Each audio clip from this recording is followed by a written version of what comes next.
I was a cool kid. Like, Oh, you were? right. Atlanta-based rap sensation Gunna, he got his first taste of the spotlight after appearing in Young Thug's 2016 single, Floyd Mayweather, where his performance would facilitate Thug offering him a spot on the YSL roster.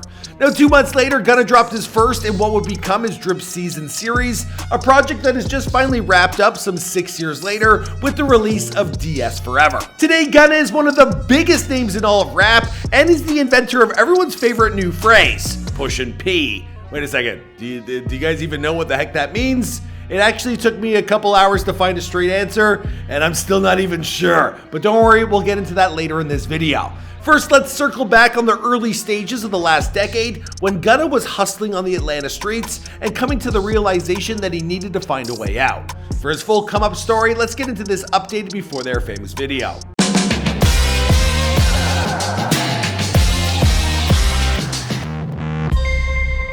Gunna was born Sergio Giovanni Kitchens on June 14, 1993 in College Park, Georgia, a town that's located just outside of Atlanta. The youngest of 5 brothers, well, it was Gunna's mother, a teacher at a local school, who would determine the path that her son's life would follow by teaching him the most important lessons he would ever learn. No matter what, don't ever give up on what you love to do. Speaking with the Fader, well, Gunna, he told them about her advice. That's the my mom taught me, don't give up on what you like. That's why I put that in my music, like you gotta keep going, whatever y'all are doing, don't stop. Now, despite the many trials and tribulations that Gunna would face throughout his early life, well, he's followed his mother's sagely advice and he's never stopped. Not once. Not even after tragically losing one of his older brothers to gun violence when he was only 13 years old. Oh, he got shot. Yeah, he got shot. He got killed. Instead, Gunna, well, he would channel all of his pain and his emotion from that loss into his earliest rap songs. Now, back then, he would simply write and record at his friend Bobby's house, not for a second considering that he would ever actually do anything with his music. Of course, even back then, his lyrics, well, they were all about his passion for designer tastes, featuring bars like, "Swag so cool, I'm super clean, I like my Cartier lens." Obviously, it sounds a lot cooler, coming from him. Now, speaking of Gunna's sense of style, well, while attending Langston Hughes High School, well, he was definitely spending more time hitting the streets than he was the books, and yet still this dude was fly enough to win Best Dressed honors in high school with what he says was a True Religion jeans and Gucci shoes combo. Never wholly dedicated to his side hustles on the streets, well, Gunna would take on part-time jobs like being a short order cook at a local restaurant. But none of these would pan out, and eventually when he was around 17 years old, well, he would be arrested and charged with a drug-related crime. Just goes to see, like, you ain't got no real friends out here. You know what I'm saying? I learned from that. After just narrowly dodging that bullet while his developing passion and skill for rapping, well, would have Gunna switching up his priorities for good, graduating high school and putting every ounce of energy into his music. I've seen a lot of shit out here.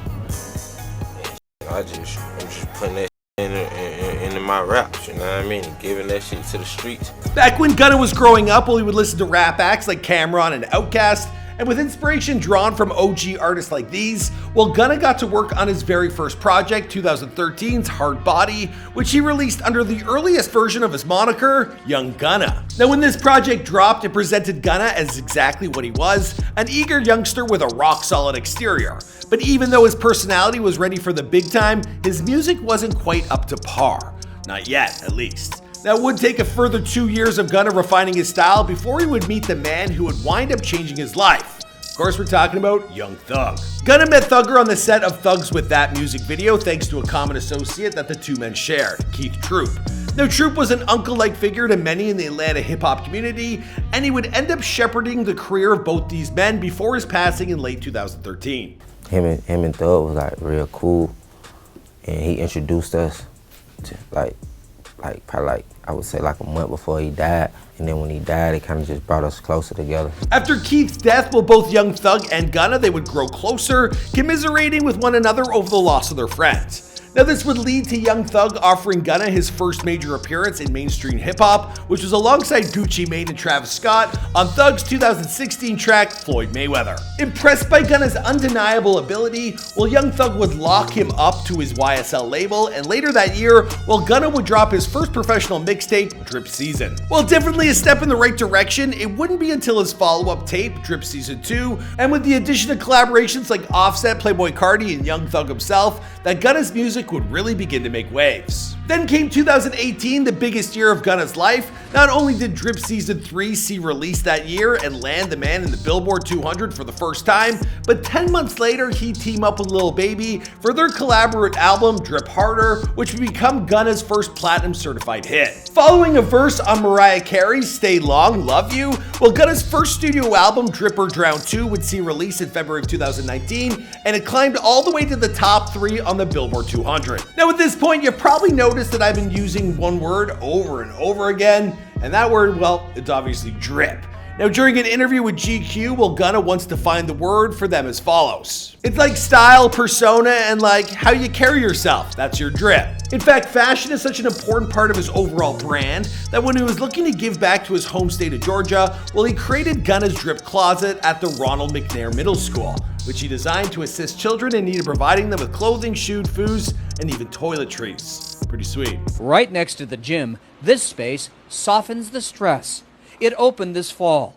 Gunna's Drip Closet, stocked with groceries, snacks, new sneakers, and clothes. As Gunna's career continued to explode and afforded him opportunities like those to give back, well, his second studio album, Wanna, well, it would drop in May of 2020 and climb to the very top of the Billboard charts. Following that incredible success, Gunna didn't hesitate to get back into the studio and record his next album, which would become the fourth and potentially final entry in his Drip Season series. We're talking DS Forever. Not only did this project replicate the immense success of his former album, once more climbing to the top of the Billboard charts upon its release at the beginning of 2022, but it also kicked off something of a spat with fellow rapper Freddie Gibbs. Now, you see, back in 2020, Freddie took offense to a very old interview of Gunna, talking about a crime his cousin was wrongly accused of having committed. I'm not happy that it happened, but you know what I'm saying? I'm kind of good to see that, be on the outside looking in. Now, rumors began to circulate that this was from an appearance on Crime Stoppers, even though it wasn't. Now, at that point, the clip, it made its way to Freddie, who assumed the backstory to be true, and he wasn't happy that Gunna, well, he was potentially a snitch. Rather than respond at the time, well, Gunna simply remembered the slight and then incorporated it into his 2022 song, Poochie Grown, where he rapped, "I don't f with Freddie Gibbs, he be telling fibs." Now, according to Gunna, well, Freddie would then reach out through Gunna's manager to see if he wanted to collaborate on a song. Now, Gunna did not, and probably because these days, well, he's way more concerned about pushing the P than he is with anything else. Pushin P. In the meantime, between time, I'm Pushin P. Pushin P down this motherfucker, man. Alright, so what the hell is Pushin P? Well, despite all those funny and inappropriate answers you no doubt are coming up with to amuse yourself right now, I think we had some fun yesterday on Famous News with a thumbnail. Anyway, Pushin P, it's nothing more than promoting the power of positivity. Yeah, took us a long time to figure that out. We scoured the web. In other words, if you're Pushin P, then you're keeping it real and acting in a socially acceptable manner. Now, Gunna would tell The Breakfast Club that P started as his own substitution for the word playa. But over time, the word has developed a more flexible meaning, to say the least. Pushin P.